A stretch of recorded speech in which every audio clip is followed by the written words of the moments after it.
Mahaharap ngayon sa kasong paglabag sa Republic Act 9165 o Comprehensive Dangerous Drugs Act of 2002 ang isang individual matapos itong maaresto sa isang drug buy-bust operation ng mga otoridad. Nakumpiska naman ang tinatayang mahigit 600,000 pisong halaga ng hinihinalang shabu sa Haro, Iloilo. Ang detalye ng balita mula kay Patrolwoman Julibel Avior.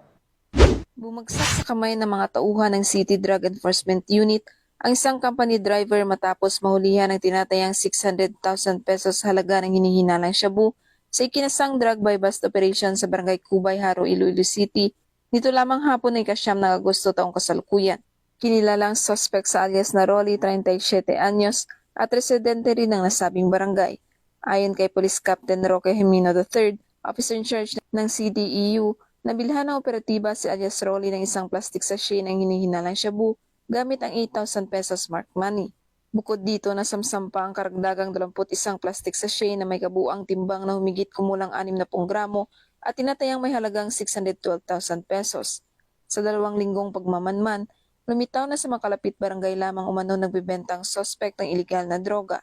Napag-alaman na dati na rin siyang nakulong dahil sa kasong may kinalaman sa ipinagbabawal na gamot at nakalaya sa pamamagitan ng plea bargaining agreement. Ang arestado ay nakatagdang sampahan ng kasong paglabag sa Republic Act 9165 o Comprehensive Dangerous Drugs Act of 2002. Ang matagumpay na operasyon ay patunay ng patuloy na kampanya ng kapulisan laban sa iligal na droga bilang bahagi ng mas pinaigting na aksyon ng CDEU sa Iloilo City para mapanatili ang kapayapaan at kaligtasan ng komunidad. Mula dito sa Police Regional Office 6 sa Kongnyong Police News Network Correspondent, Patrolwoman Julibel Albior, alagad ng batas sa tagataguyod ng Balitang Pulis.